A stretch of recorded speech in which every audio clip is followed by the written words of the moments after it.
Quidisceris Spiritus, donum Dei altissimi, faciribus signis caritas, et spiri caritis uncti. ചില സ്നേഹിതന്മാർ കൂട്ടുകാരൻ്റെ എന്തിൽ ആനന്ദിക്കുന്നു? A. സന്തോഷം, B. ദുഃഖം, സി. മരണം. ഉത്തരം സന്തോഷം. സ്നേഹിതൻ ശത്രുവായി മാറുന്നത് തുല്യമായ ദുഃഖം അല്ലേ? എ. മരണം, ബി. ജീവൻ, സി. നരകം. ഉത്തരം മരണം. എന്തിൻ്റെ കാലത്താണ് നിന്റെ സ്നേഹിതനെ അവഗണിക്കരുത് എന്ന് പറയുന്നത്? എ. ഐശ്വര്യം, ബി. സമ്പത്ത്, സി. സന്തോഷം. ഉത്തരം ഐശ്വര്യം. ഒരുവനോട് ഒട്ടി നിൽക്കേണ്ടത് എപ്പോഴാണ്? എ. ദൈവഭക്തനും കൽപ്പനകൾ പാലിക്കുന്നവനെന്ന് ഉറപ്പുള്ളവനും, ബി.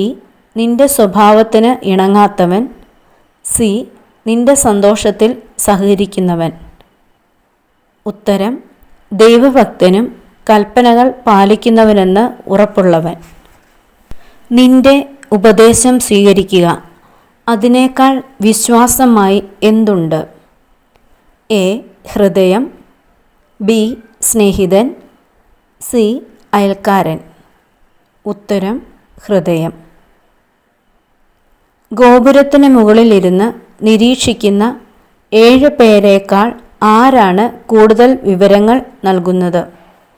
എ. ഹൃദയം, ബി. സ്നേഹിതൻ, സി. ശത്രു. ഉത്തരം ഹൃദയം.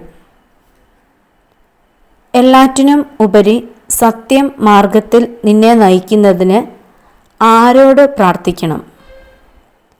എ. മാലാഖമാർ, ബി. വിശുദ്ധൻ, സി. അത്യുന്നതൻ. ഉത്തരം അത്യുന്നതൻ. എന്താണ് എല്ലാ പ്രവൃത്തിയുടെയും ആരംഭം? എ. ചിന്ത, ബി. ആലോചന, സി. നോട്ടം. ഉത്തരം ചിന്ത. എല്ലാ ഉദ്യമവും എന്തിൻ്റെ തുടർച്ചയാണ്? എ. Karuna, B. ആലോചന, സി. പ്രവൃത്തി. ഉത്തരം ആലോചന. ചിന്ത എന്തിനാണ് വേരൂന്നിയിരിക്കുന്നത്? എ. ഹൃദയം, ബി. സ്നേഹം, സി. പ്രവൃത്തി. ഉത്തരം ഹൃദയം. ഹൃദയത്തിൽ വേരൂന്നിയിരിക്കുന്ന ചിന്തയ്ക്ക് എത്ര ശാഖകൾ ഉണ്ട്? എ. 3, ബി. 5, സി. 4. ഉത്തരം 4. നന്മയും തിന്മയും ജീവനും മരണവും ഇവയുടെ നിയന്താവ് ആരാണ്? എ. നാവ്, ബി. ആലോചന, സി. പ്രവൃത്തി. ഉത്തരം നാവ്. ചിന്ത ഹൃദയത്തിൽ വേരൂന്നിയിരിക്കുന്നു. അതിന് 4 ശാഖകളുണ്ട്. അവ ഏതെല്ലാം? എ. നന്മയും തിന്മയും ജീവനും മരണവും, ബി. സത്യവും നീതിയും ഉത്ഥാനവും മരണവും, സി. ചിന്തയും പ്രവൃത്തിയും ആലോചനയും തീരുമാനവും. ഉത്തരം നന്മയും തിന്മയും ജീവനും മരണവും. വാചാലതയുള്ളവന് എന്ത് സമ്പാദിക്കാം? എ. ശത്രുക്കളെ, ബി. മിത്രങ്ങളെ, സി. സ്നേഹിതനെ. ഉത്തരം ശത്രുക്കളെ. ജ്ഞാനം ഇല്ലാത്തതുകൊണ്ട് ആര് അവനെ അനുഗ്രഹിച്ചില്ല? എ. ശിഷ്യന്മാർ, ബി. മാലാഖമാർ, സി. കർത്താവ്. ഉത്തരം കർത്താവ്. തൻ കാര്യത്തിൽ ജ്ഞാനിയായവൻ്റെ ഡാഷ് അവൻ്റെ വാക്കുകളിൽ ഒതുങ്ങും. എ. ആലോചന, ബി. ബുദ്ധി, സി. ജ്ഞാനം. ഉത്തരം ജ്ഞാനം. കർത്താവ് അവനെ അനുഗ്രഹിച്ചിട്ടില്ല. എന്തുകൊണ്ട്? എ. ബലമില്ലാത്തതുകൊണ്ട്, ബി. ബുദ്ധിയില്ലാത്തതുകൊണ്ട്, സി. ജ്ഞാനം ഇല്ലാത്തതുകൊണ്ട്. ഉത്തരം ജ്ഞാനം ഇല്ലാത്തതുകൊണ്ട്. ജ്ഞാനം ഉള്ളവൻ സ്വന്തം ജനത്തെ ഉപദേശിക്കും. അവൻ്റെ വിവേകത്തിൻ്റെ ഫലം എന്തായിരിക്കും? എ. വിശ്വസനീയമാണ്, ബി. അവിശ്വസനീയമാണ്, സി. അവിവേകമാണ്. ഉത്തരം വിശ്വസനീയമാണ്.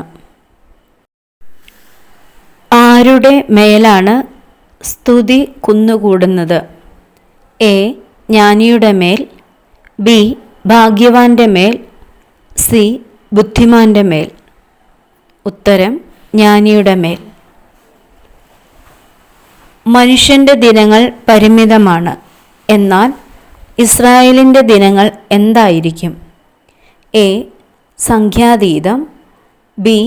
ക്രമാതീതം, സി. എണ്ണപ്പെട്ടത്. ഉത്തരം സംഖ്യാതീതം. ജ്ഞാനം ഉള്ളവൻ ആരുടെ മധ്യേ ആദരം നേടും? എ. സ്വന്തം ജനത്തിൻ്റെ മധ്യേ, ബി. ശത്രുക്കളുടെ മധ്യേ, സി. സൈന്യങ്ങളുടെ മധ്യേ. ഉത്തരം സ്വന്തം ജനത്തിൻ്റെ മധ്യേ. മകനെ, ജീവിച്ചിരിക്കുമ്പോൾ ആത്മശോധന നടത്തുക. എന്നാൽ എന്താണ് ചെയ്യാൻ പാടില്ലാത്തത്? എ. ഹാനികരമായത്, ബി. നല്ലത്, സി. സ്നേഹമുള്ളത്. ഉത്തരം ഹാനികരം ആയത്. ഭക്ഷണത്തിൽ ആർത്തി കാണിക്കരുത്. ആഹാരം എന്തിനു കാരണമാകുന്നു? എ. രോഗം, ബി. ബലക്ഷയം, സി. ദുഃഖം. ഉത്തരം രോഗം. അമിത ഭോജനം അനേകരുടെ മരണത്തിന് ഇടയാക്കിയിട്ടുണ്ട്. അത് നിയന്ത്രിക്കുന്നവന് എന്തുണ്ടാകും? എ. ദീർഘായുസ്സ്, ബി. നിത്യജീവൻ, സി. സന്തോഷം. ഉത്തരം ദീർഘായുസ്സ്. ഉപദേശം ചോദിക്കാൻ പാടില്ലാത്തത് ആരോടാണ്? എ. സംശയിക്കുന്നവനോട്, ബി. സ്നേഹിതനോട്, സി. അസൂയാലുവിനോട്. ഉത്തരം സംശയിക്കുന്നവനോട്.